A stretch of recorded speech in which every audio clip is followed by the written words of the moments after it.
عطا فرمائے۔ السلام علیکم ورحمۃ اللہ وبرکاتہ۔ اور میں تھکیا نہ پائے نا سفر کر کے تھانوں کی ہویا ہے۔ السلام علیکم ورحمۃ اللہ وبرکاتہ۔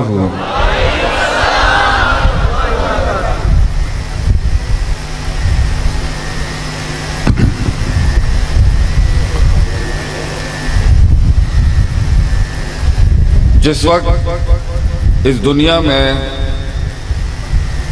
نبوت کے انتخاب کا وقت آیا تو اس ٹائم پر رومی ریاست اور سلطنت بہت عروج پر تھی اپنے۔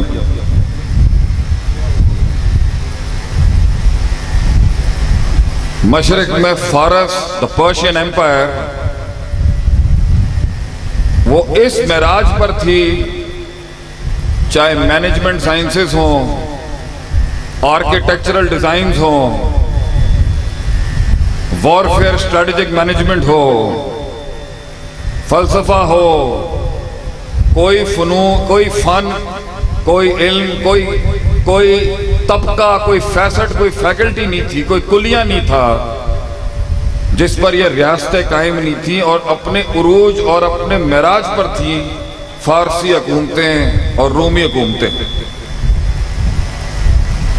اور مصری جو تھے ان کا تو اتنا دماغ خراب ہوا تھا کہ انہوں نے جس طرح کی ریاست قائم کی ہوئی تھی وہ نیڑے ہی نہیں لگنے دیتے تھے اپنے آپ کو کسی کے، کہ اس زمانے میں اس پتھر کو جس کے ساتھ انہوں نے احرام مصر بنائے ہیں، ویل ایجاد ہی نہیں ہوا تھا، پلی کا کانسیپٹ ہی نہیں تھا، اور انہوں نے اتنے بڑے پتھروں کے ساتھ وہ دا پیرامڈز آف ایجپٹ جسے کہتے ہیں، یہ احرام مصر بنا دیے۔ عجیب لوگ تھے یہ، عجیب طاقتیں تھیں اس ٹائم پر ان کی، لغت پر، عبارتوں پر، فلسفے پر یونان ایسا غالب تھا اس ٹائم پر کہ آپ کی سوچ بیٹھ ہی نہیں سکتا تھا کوئی English. Literature, you talk about any aspect, اتنی بڑی بڑی جن ریاستیں تھیں یہ اس ٹائم پر، سپر پاور سے، ورلڈ آرڈر تھے یہ اس ٹائم کے۔ لیکن اللہ نے ان کی ظاہریت کی طاقت اور جمال اور کمال کو دیکھ کے نبی کا انتخاب نہیں کیا انہوں نے۔ نبوت نہ رومیوں کو ملی، نہ فارسیوں کو ملی، اور نہ ہی مصریوں کو ملی، کیونکہ یعلمون ظاہرا من الحیات الدنیا، ظاہر تو دنیا پرستی کا بڑا ظاہر تجھے سمجھ میں آتا ہے، اللہ فرماتا ہے وَهُمْ عَنِ الْآخِرَةِ هُمْ غَافِلُونَ، مگر باطنی حسن جو ہے کسی تحریک کا، کسی جسم کا جو باطنی حسن ہے، جو روحانی حسن ہے اس کا، اس سے اکثریت انسانوں کی غافل ہے۔ اللہ نے ظاہر دیکھ کے نبوت نہیں دی کسی کو۔ اور یہ جو جزیرہ عرب تھا، دا عربین پینسولا، یہ تو اتنا پٹا ہوا علاقہ تھا ان کی نظر میں کہ نہ فارسی اس کو فتح کرتے تھے نہ رومی فتح کرتے تھے، کہتے تھے اسی ہاتھ ہی نہیں پانا ہے رہنے، نہ اس میں جمہوریت ہے اور نہ ہی اس کے اندر کوئی آمریت ہے، نہ بادشاہ تھا عرب کا اس ٹائم پر، اور نہ ہی کوئی وہاں پریزیڈنسی کا نظام تھا، وہاں تھے قبائل،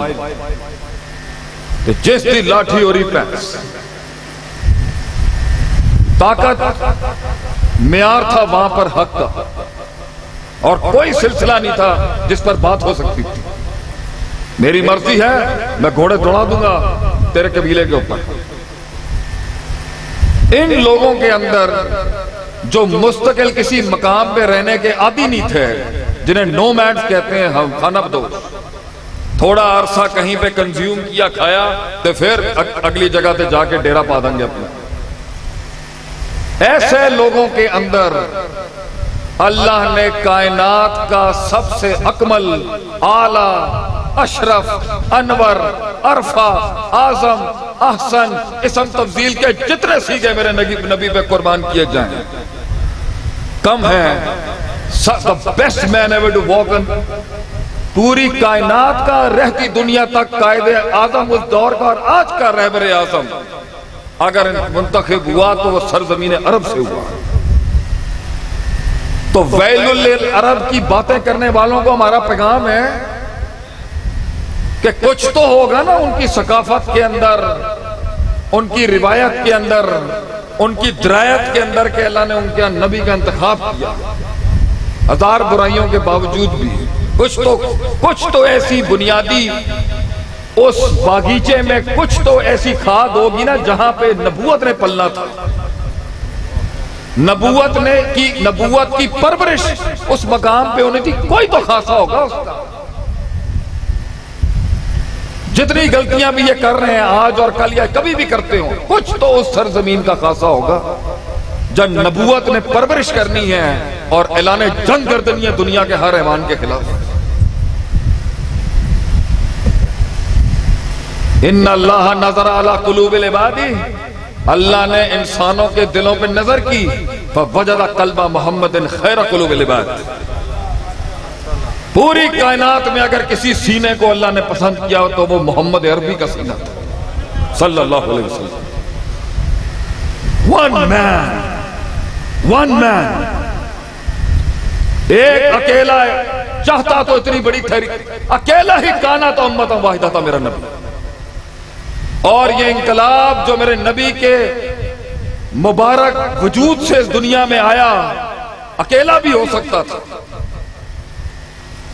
اللہ چاہتا اکیلے نبی سے اس انقلاب کو اور توحید کو نافذ کر دیتا دنیا کے اندر، لیکن اللہ نے اپنے فیصلے، اپنے ڈیزائن اور اپنے فارمیٹ کے تحت نبی کے لیے بازو چنے، ٹیم دی آپ صلی اللہ علیہ وسلم کو اللہ نے،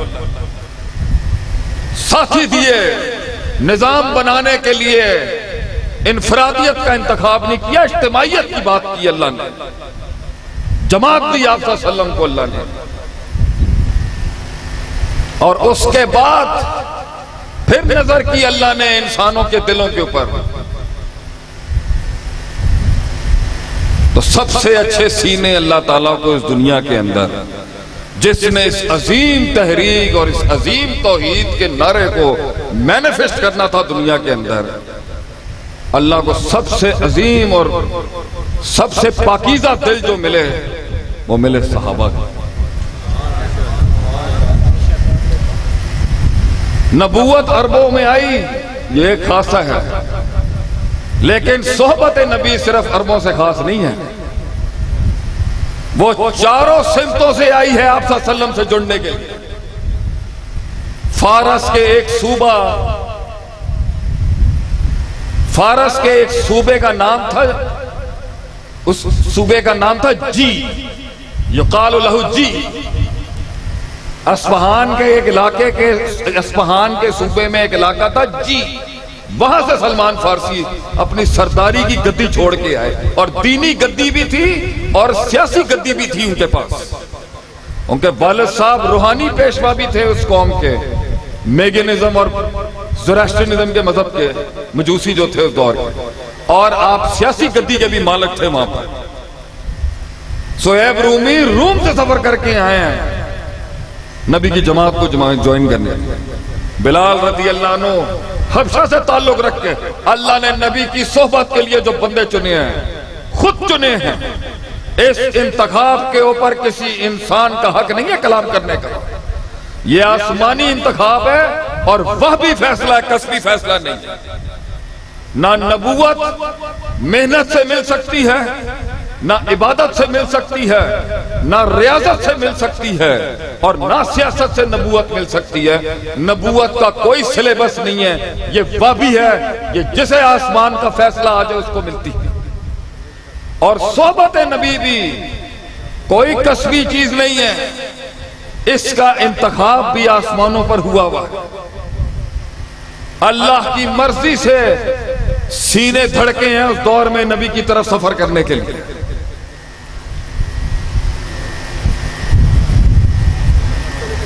اور مل کے آپ صلی اللہ علیہ وسلم کے ان بازوؤں نے مل کے مٹھی بھر لوگ تھے، مٹھی بھر، قلیل،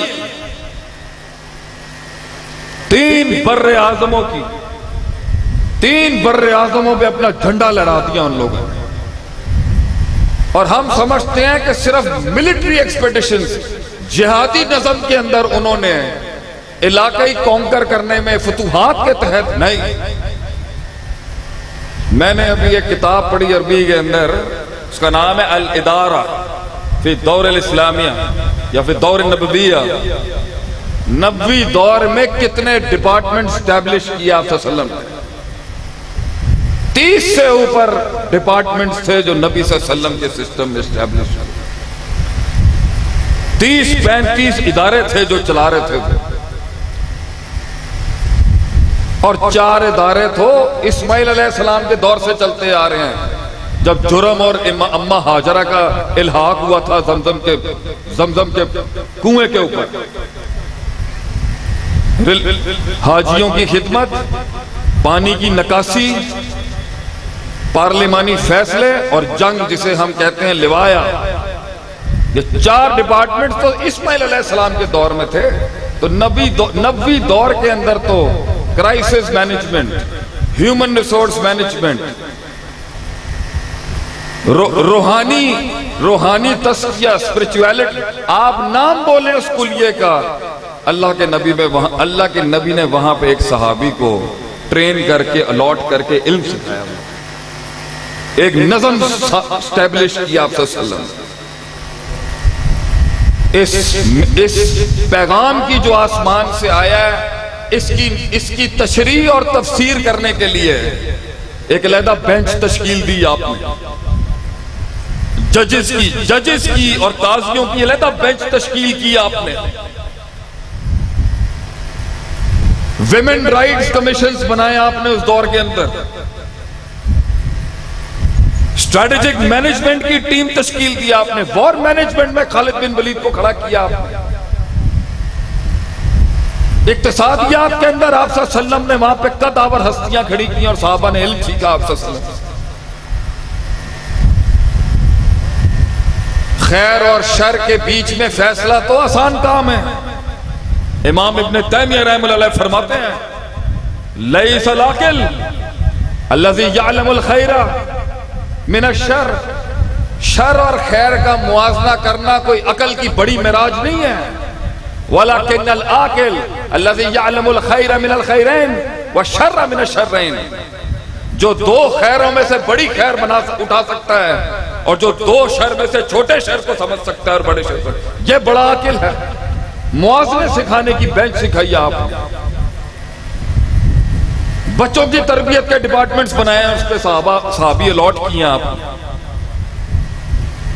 اگر جنگ تیر سے ہے تو تیر انداز کھڑے کیے، اور اگر جنگ اشعار سے ہے تو شاعر کھڑے کیے آپ صلی اللہ علیہ وسلم نے مقابلے کے اندر۔ حسان بن ثابت لیڈ کر رہے ہیں وہاں پر لٹریچر اور بلاغت کی ٹیم کو، قرآن کو حفظ کرنے کے لیے علیحدہ بینچ تشکیل دیا آپ نے زید رضی اللہ عنہ کے تھرو۔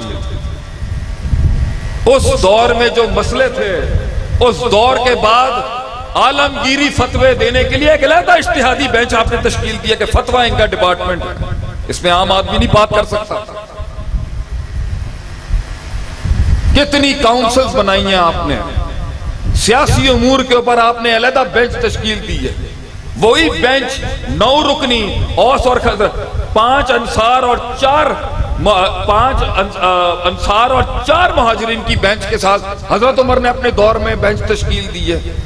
ایک بہت بڑا مسئلہ آ گیا ایک دور کے اندر، اعلام الموقعین میں ابن قیم رحمہ اللہ نے فرمایا ہے کہ یہ قرآن کی آیت ہے کہ اگر جب بھی مسلمان کسی علاقے پہ قبضہ کرے گا تو 1/5 حصہ کاٹ کے باقی سارا ٹریجری اور بیت المال کو دے دیا جائے گا، 1/5 حصہ جو ہے وہ نبی اور وہ اللہ اور اس کے رسول کا ہے، 4 حصے 5 میں سے وہ ٹریجری آف دا اسٹیٹ بیت المال کو دے دیے جائیں گے۔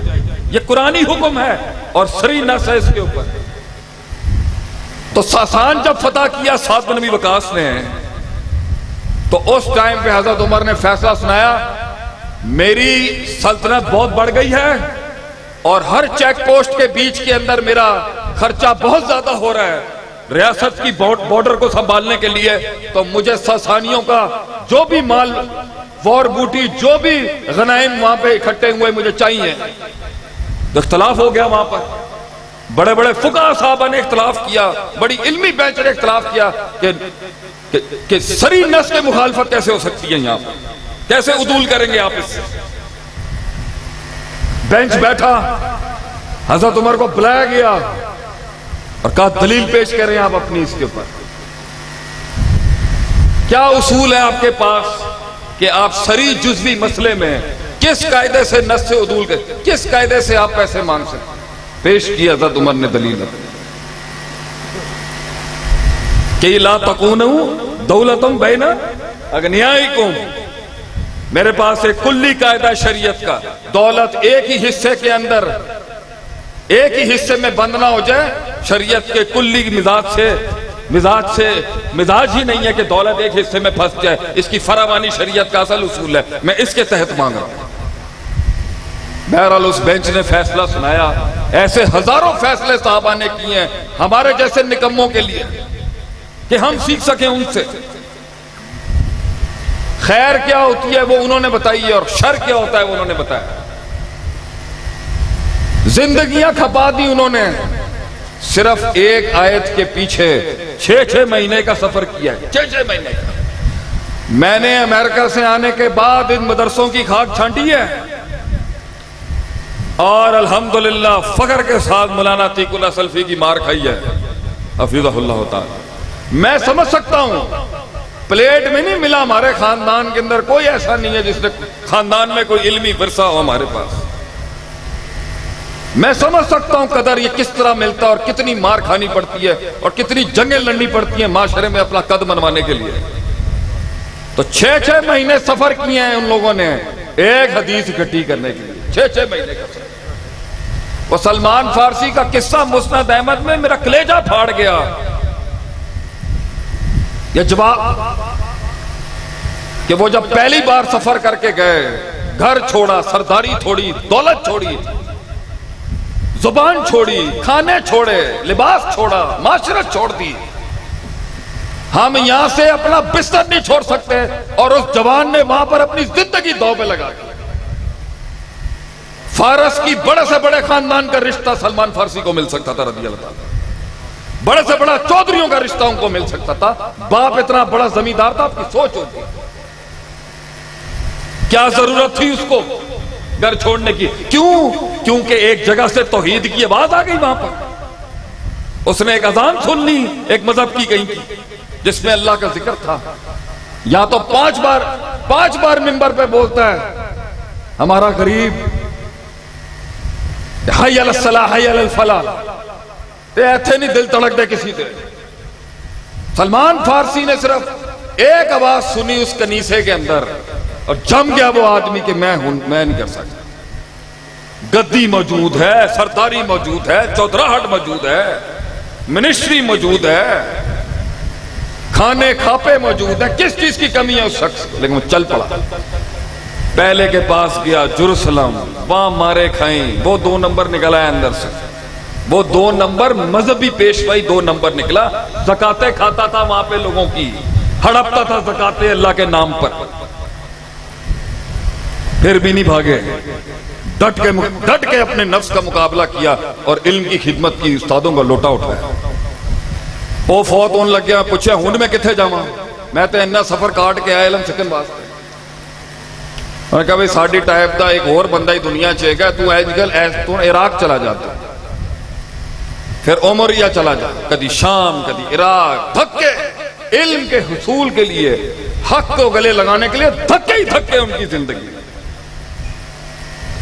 اور جب پوری لڑی علماء کی فوت ہو گئی ان مباحدوں کی، کیونکہ اس وقت عیسائیت کے اندر شرک آ گیا تھا، یہ کانسٹنٹین تھا جو کرسچن بادشاہ تھا جس نے تثلیث کا عقیدہ ڈالا، تو یہ بچے کچے جو اس ٹائم کے بھابی تھے اس دور کے، وہ کوئی یمن میں بس گیا، وہ جو قصہ تھا کہ وہ بچہ جادو سیکھنے کے لیے بھیجتا تھا تو وہ وہاں جاتا تھا تو توحید سیکھتا تھا راہب سے، یہ بھی ہجرت وہیں سے ہوئی بھی ہے، اور یہ فارس کی ہجرت بھی یہیں سے ہوئی بھی ہے، کیونکہ اس دور میں ایک عیسائی بادشاہ تھا کانسٹنٹین، اس نے شرک متعارف کرایا اور مباحدوں کا قتل عام کرا دیا. تو یہ ہجرتیں کر کے کوئی وہاں بسا ہوا ہے, کوئی وہاں بسا ہے, کوئی مدینے کے قریب ہے, کوئی کہیں. یہ 4-5 لوگ, توحید کی صرف 4-5 چراغ جل رہے تھے اس ٹائم.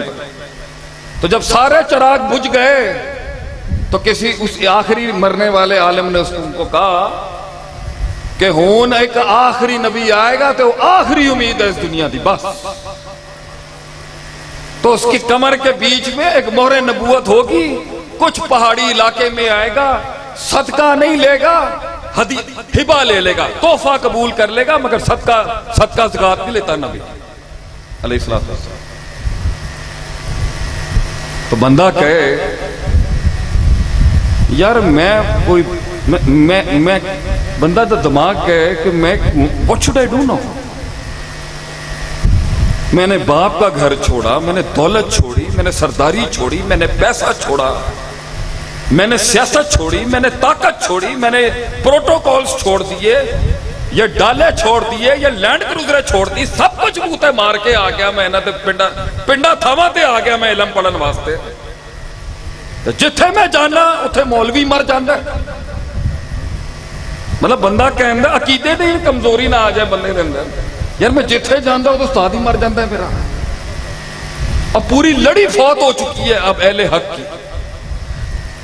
تو بندے کو بس دل میں نہیں آتا یار ہوں میں گھر جاؤں, I should go back home, you know. بہت ہو گیا ہے, بہت ایڈونچر ہو گیا ہے, بڑا انقلاب ہو گیا, اب کیا کرنا ہے؟ سیکھ لی جرجانی, پڑھ لی حدیثیں, ہو گیا بس ٹھیک ہے گھر جائیں. بڑا انقلاب لے کے آئے گا تو, بڑا انقلابی ہے گا نا تو بیچاروں نے, اللہ بخشے نے, مزدوری شروع کی کہ میں 4 پیسے کھٹے کر کے مدینے چلا جاؤں گا. اے ہوندا جذبہ, مر مٹن والا جذبہ, جاندے بھی نہیں کہ سب سے بوڑھے صحابی ہیں یہ, صدیاں انتظار کیا صرف دیدار نبی کے لیے. صدیاں, تیری تو آنکھ وہاں پہنچ نہیں سکتی, انہوں نے آنکھیں پتھر کی کر لی صرف نبی کو دیکھنے کے لیے. یہ چمڑے کی جیب سے قصیدے پڑھنا عظمتوں کے بہت آسان کام ہے, خون دینا پڑتا ہے طریقوں کے لیے, خون. تو جس در میرا کلیجہ پھٹ گیا نا وہ حدیث پڑھتے ہوئے میرا کلیجہ پھٹ گیا اس ٹائم پہ, کیونکہ ہم بھی مسلمان جذباتی آدمی, جذباتی ہوتا ہے, اصول زیادہ نہ پڑھائیں ہمیں. دین جذباتوں پہ کھڑا ہے, مزاجوں پہ کھڑا ہے دین. نہیں سمجھ آئی, اسی طرح اسلام پھیلا ہے کہ نہیں سمجھ آئی بھائی مینوں گل. اسلام پھیلا ہی انکار کے اوپر ہے کہ میں نہیں مانتا. جس انسان میں طاقت انکار نہیں, اس میں کیسے گفتار میں للکار ہوگی اس کے. جو انکار, مرد کا حسن ہی یہی ہے کہ وہ انکار کرتا ہے معاشرے میں بیٹھ کے, میں نہیں کرتا. آج کل تو پتہ نہیں منڈے بھی ماڑے ہو گئے نے, لیلے بن گئے نے ساڈے بچے آج کل. تسی ساڈے پیو کو لو آؤ تو سدھا کر کے رکھ دیں گے. میں پوچھا نا بٹ صاحب نو 70 دی عمر دے اندر, تو اے بند کر کیوں مروائے گا مینوں؟ اسی تے 70 دی عمر دے بھی انہوں نے پوچھئے نا بٹ صاحب نو, تواڈے کولوں کدی کوئی غلطی ہوئی ہے؟ ماشاءاللہ بابیاں دا اج بھی جملہ ہے, پتر تو ہی غلط ہو سکتا ہے, اسی تے اج بھی ٹھیک ہے. اے ہوندی ہے سرٹنٹی, یقین. آج کل دے منڈے نے نا بالکل لیلے ہو گئے نے, انہوں نے کار کس طرح چلانے نے. کبا پن لے کے آ اپنے اندر, اگر تو قافلے دے قافلے چلانے نے.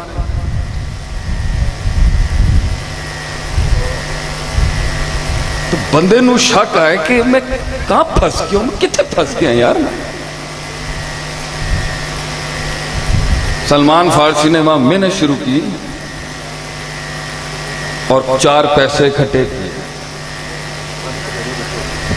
اور نہیں ہے تو حلال پسینہ ہے گا. آج جس پسینے نو میری ماں دا شاہپور ہے گا, اتھے تے پسینہ بہان دو اتھے. میرے تے ماں دا شاہپور, میرے نانے دا علاقہ ہے گا خواجہ یوسف دا. ایتھے تے چھڑ دے تو, ایتھے تے پسینہ کٹن دو اپنا, ایتھے تے حلال کرن دو اپنے دین نو. انہوں نے محنت شروع کی تھی, مزدوری شروع کی تھی. He started working over there. اور 4 پیسے اکٹھے کر کے مدینے سے ایک قبیلہ اور قافلہ آیا, ان کا یہ بنو قریظہ کے خبیث تھے, یہودی.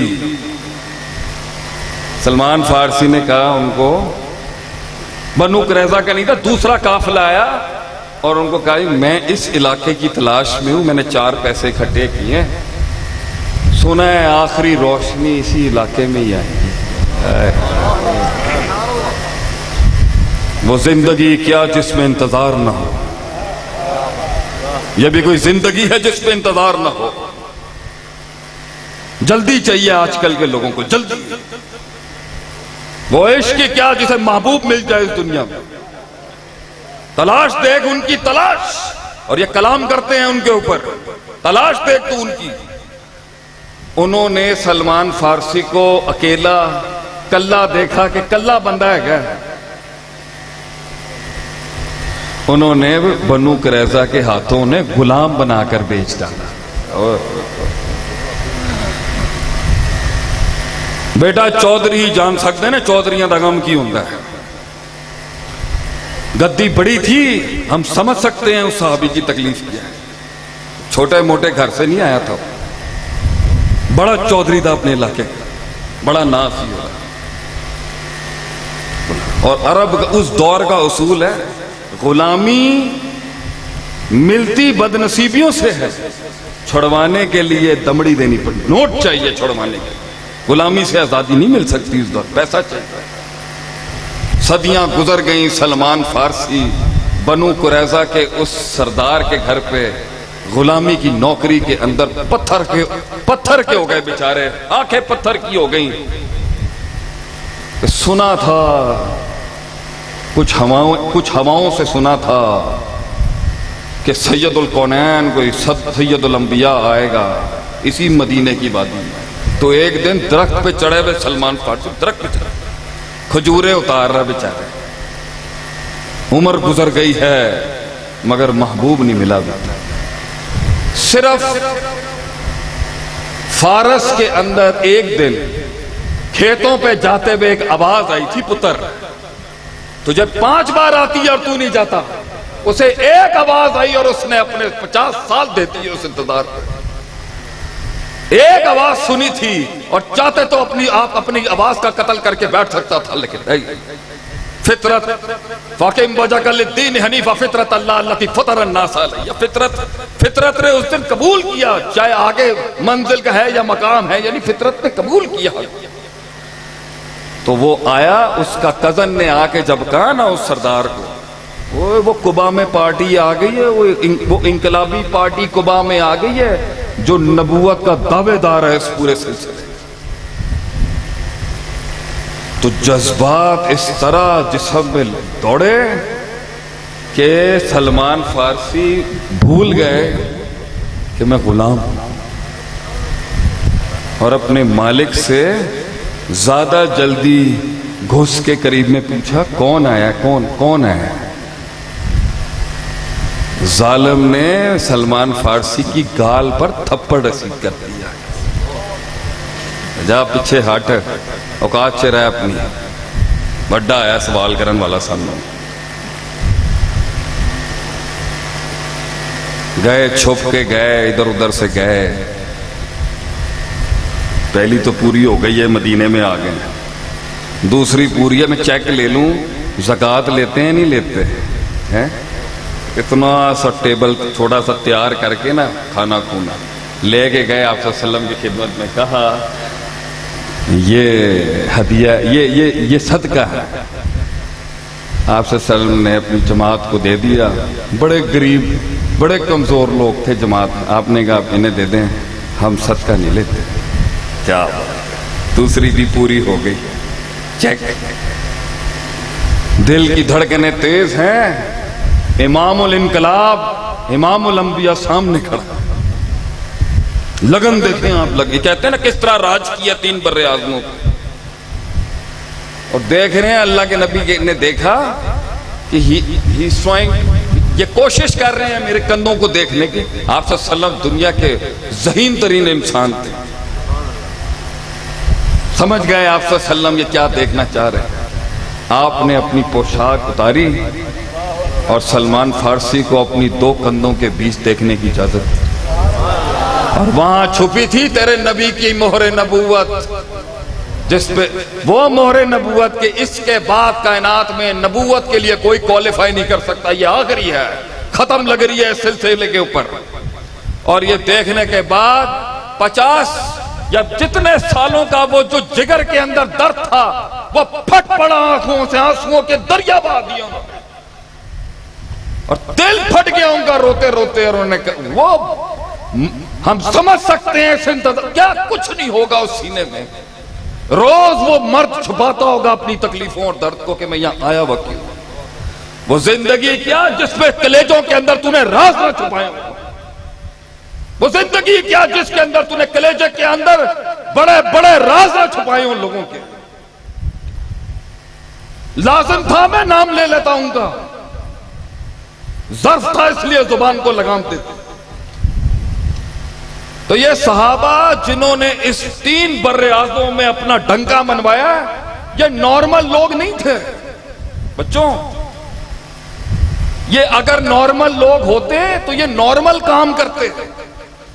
انہوں نے سپر نارمل کام کیے ہیں. ان کے شاگردوں نے ایسے ایسے کام کیے ہیں. اسپین میں انٹری ماری، کشتیوں کو آگ لگائی دی، جان دا رستہ ہی نہیں ہے گا، چلو آگے. ڈر ہی نہیں تھا ان میں. نبی اکرم صلی اللہ علیہ وسلم نے ایک حدیث سنائی. لیٹ تو نہیں ہو رہے ہیں؟ میں تو گرم ہو گیا ہوں، انجن گرم ہے میرا. بہت سخت محنت کی اور عجیب لوگ تھے. زہر کے پیالے پی جاتے صرف عقیدہ توحید کے نام. ڈر ہی نہیں تھا انہیں. ہم تو نام کے ہیں شاید. اتنا اعتماد تھا انہیں اللہ کی ذات پر، گھبرائے نہیں وہ کسی جگہ کے. گھبرائے بھی بشری تقاضوں کے ساتھ جو بھی ہوا ہے، لیکن میدان فتح کیا. اور ان کی ساری زندگی کو اللہ تعالیٰ نے سارے مسائل کے باوجود، سارے اختلافات کے باوجود، جو ان میں نوک جوک ہوئی، جو ہوا، جتنا ڈس ایگریمنٹ ہوا، چھوٹا ہوا بڑا ہوا، کلن بعد اللہ الحسنى رضی اللہ تعالیٰ عنہم ورضوا عنہم. اور وَنَتَجَاوَزُ سَيِّئَاتِهِمْ، یہ جملوں کے ساتھ اللہ نے ان کو بری کر دیا، معاف کر دیا. کہ ہم ایک ماڈل دنیا کو دکھانا چاہتے تھے کہ کچھ انسان پوری کائنات، پوری دنیا میں ایک ورلڈ آرڈر اسٹیبلش کر سکتے ہیں، اور وہ صحابہ نے اچیو کیا، منوایا. اتنا جذبہ تھا انہیں اپنے نبی کے ساتھ، اتنی وفاداری تھی کہ ان کے گھوڑے نہیں رکے. وہ بھیجا نا کسی نے، فارس کے بادشاہ نے بھیجا. بھئی سننے میں آ رہا ہے کچھ چھوٹے علاقے کے لوگ حملہ آور ہونے والے ہیں، دیکھ کے آؤ نا کس اوقات کے لوگ ہیں. تو وہ مدینے میں انٹر ہونے لگا. تو انہوں نے پوچھا بھئی تمہارا بادشاہ کہاں ہوگا؟ انہوں نے یوں جانا یوں ہوگا. کوئی کہتا ہے اپنے پرائم منسٹر کے بارے میں ادھر مل جائیں گے، تو وہ گلی دے نکڑ چاہیے گا. وہ کون سی سلطنت ہے جہاں بادشاہوں کو اس طرح بتایا جاتا ہے یوں جائیں یوں مل جائیں گے آپ. انہوں نے کہا عجیب لوگ ہیں. بادشاہ سے کوئی گارڈز، پروٹوکول، گڈیاں شڈیاں کچھ نہیں ہے کہنا. پکا دروازہ تک نہیں تھا حضرت عمر کے دروازے کے اوپر، کپڑا لٹک رہا تھا صرف وہاں. 2/3 دنیا کے اوپر آپ کے قدم اسٹیبلشڈ. 2/3 دنیا پہ راج تھا مسلمانوں کا. 2/3 آسٹریلیا، امریکہ، ساؤتھ افریقہ، ساؤتھ امریکہ، نارتھ امریکہ، کینیڈا، یہ تو ڈسکورڈ ہی نہیں تھا. دنیا تھی صرف ایشیا، یورپ اور افریقہ. اور 2/3 ان کے پیر کے نیچے تھی حضرت عمر کے. کمرے کے باہر ایک کپڑا لٹک رہا ہے، گھر کے باہر ایک کمرہ ہے، گارڈز بھی نہیں کھڑے ہوئے وہاں پر. وہاں بھی پوچھا بھی کہ بادشاہ کتنے گیا؟ تو ادھر جاؤ، وہ اگے. کون بتاتا ہے کون سا بادشاہ اتنے کم پروٹوکول میں رہتا ہے؟ ادھر سے جائیں سامنے مل جائیں. پورا شہر چھان لیا، حضرت عمر نہیں ملے. شہر کے باہر ایک چھوٹی سی کسی چھاں کے ساتھ بیٹھ کے تلوار رکھی ہوئی، گہری نیند سو رہا حضرت عمر بن خطاب رضی اللہ، گہری نیند سو. اس نے جو چہرے پہ سکون دیکھا نا، اس آدمی نے 3 بر اعظموں کے اوپر اس ٹائم پر جنگ کا اعلان کیا. ویسے دنیا کے ہر خطے میں اس کے فوجی جنگ لڑ رہے ہیں، اور یہ سو رہا ہے بیٹھ کے. تو اس نے فارس کے بادشاہ کو، اپنے باپ کو، اس نے خط میں 4 الفاظ لکھے جو ہر مسلمان کا تو نہیں پتا، لیکن موحد کے گھر میں ہونے چاہیے. یہ جو کانوا رہبانا فی اللیل وفرسانا فی النہار، رات کو ان کے سینے بجتے ہیں اللہ کی تسبیح اور عبادتوں سے، اور دن میں ان کے گھوڑوں کی نکال چلتی ہے سب میدانوں کے اندر. ان کے گھوڑے دن میں نہیں رکتے اور ان کے سجدے رات کو نہیں رکتے. تو نہیں لڑ سکتا ان سے. تو پہنچ گیا خالد بن ولید بیزنٹیم ایمپائر کے بارڈر کے اوپر. بڑا کوئی بدماش قسم کا جرنیل تھا وہاں پر. اس کو خبر آئی وہ نیچے کے علاقے کے لوگ ہیں، نیچے کے علاقے کے، وہ تو منہ ہی نہیں لگاتا تھا، کسی بات ہی نہیں کرتا تھا، ایسا فرعون تھا. تو جو ان کا بڑا ہے بلاؤ اس کو. خالد بن ولید صحراؤں کے کھانا بدوشوں سے ایک آدمی آ رہا ہے، ورلڈ سپر، اس دور کے امریکہ کی ریاست کے کمانڈر چیف سے بات کرنے کے. تو اس نے جملے دیے، طنزیہ جملے دیے. اس نے تم آئے ہو چھپکلی کھانے والی قوم بات کرنے آئی تم سے. کہتے ہیں نا سوال جس انداز میں ہو جواب اسی انداز میں کرنا چاہیے. خالد بن ولید نے کہا نحن قوم، ہم وہ قوم ہیں جنہیں خون پینے کی عادت ہے. خبر آئی ہے تمہارے خون بہت میٹھے ہیں، خون پینے آئے ہم تمہارا خون. مر گیا وہ اپنی سیٹ پہ ہل گیا وہاں پر، اس کے کلیجہ پھٹ گیا مزاج دیکھ کے صرف کہ اگر مزاج یہ ہے تو پیچھے کیا جن لے کے آیا ہوگا یہ لڑنے کے لیے. مزاج دیکھیں اس آدمی، ایٹیٹیوڈ تھا ان لوگوں کا، مزاج تھا. آپ صلی اللہ علیہ وسلم خط میں لکھتے تھے، مزاج لکھتے تھے، اسلم تسلم، گل ختم. 2 لفظوں میں کہتے ہیں نا دھمکی بھی ایسی ہو کہ کم لفظوں میں دھمکی ہوتی تھی مسلمانوں کے. ایڈے بڑے بڑے لیکچرز نہیں ہوتے سی انہوں نے. اسلم تسلم، سلام من اتبع الہدی، سلام اس پر ہے جو ہدایت کی پیروی کرے، قبول کر لے بچ جائے. مزاج دیکھیں اتنے سے ہیں، للکار دیکھیں چھوڑا ہی نہیں کچھ.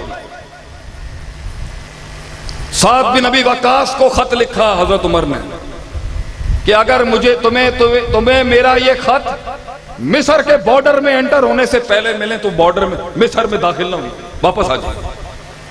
لوگ تھکے ہوئے ہو سکتے ہیں، بہت مسائل ہوں گے، مصر میں انٹری نہ کریے. سعد بن وقاص کو خط ملا، مصر کے بارڈر کے داخلے سے پہلے ملا، ایجپشن بارڈر سے پہلے.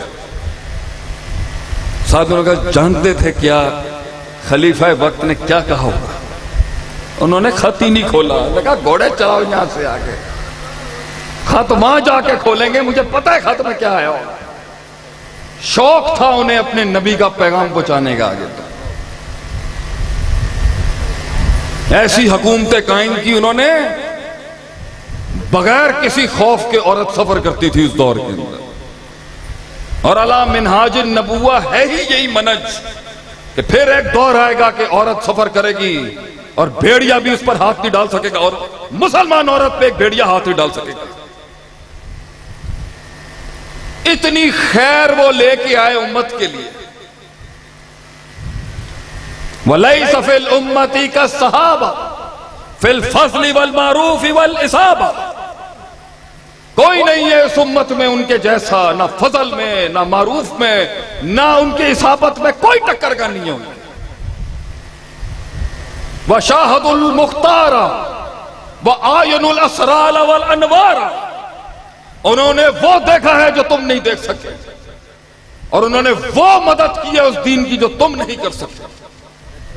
کٹ گئے وہ اس کی حفاظت کے لیے کہ ایک قطرے کے اندر بھی بدعت کی مشارکت نہ ہو سکے۔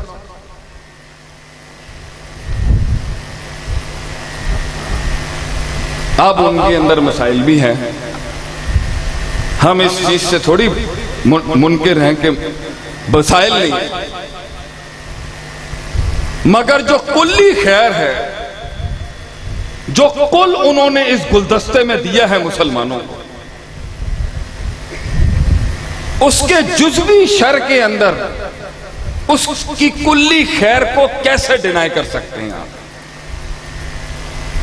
آپ میرے پیو کے اندر 100 غلطیاں نکال لیں،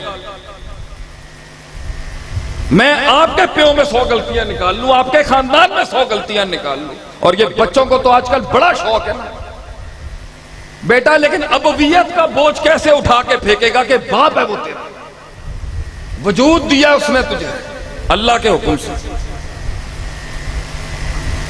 وجود تیرا اس کے سلسلے سے آئے بہت خیر اور شر کا موازنہ کیا جائے تو صحابہ کی جو خیر ہے اس کے تحت ہی آج ہم سب مسلمان ہیں۔ تو شیخ صالح الفوزان نے شرح سنہ کی، امام بربہاری کی شرح سنہ کی، اس میں شرح میں لکھتے ہیں وہ کہ ماں کا بچوں کو باپ کی برائیاں بتانے کا کیا سوچ ہے اس کی؟ دسو نا تسی میں تو پینڈو آدمی ہاں، تسی تو پڑھے لکھے لوگ ہو، ہم تو پنڈ دے ہاتھوں کے آدمی ہیں۔ ماں کا اپنے خصم کے مسئلے کو بچے کو بتانے کی کیا تک بنتا کی وجہ ہے کہ میری بڈی تو میرے نال 100 مسئلے ہوں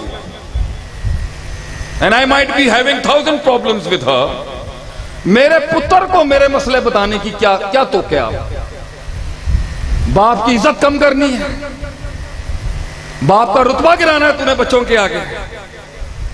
میں چاہے جتنا ہی غلط کیوں نہ ہوں اس کا تو ہیرو ہوں نا،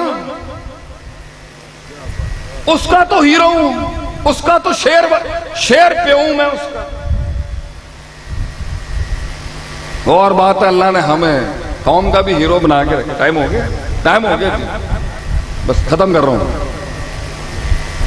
اس میں صرف ایک سوچ ہوتی ہے کہ میں جس دن آپ پیو کی غلطی بچوں کو بتائیں گے شک پیدا ہوگا، بے حرمتیاں ہوں گی اور گریبان کھینچے جائیں گے باپ۔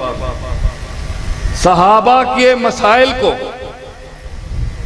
معصوم امت کے سامنے لانے کی وجہ بتا دیں آپ ہمیں، جبکہ یہ بڑوں کے مسئلے ہیں۔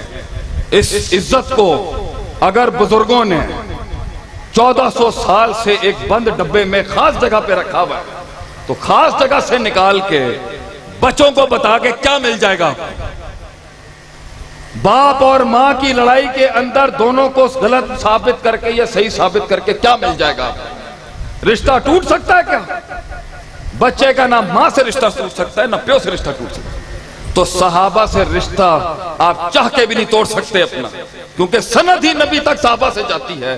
اس لیے میں اسی بات پر اختتام کرتا ہوں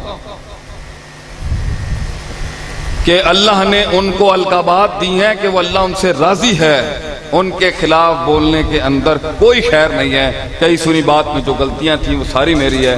اللہ تعالیٰ صحابہ کو دنیا آخرت میں اونچا مقام عطا فرمائے۔ السلام علیکم۔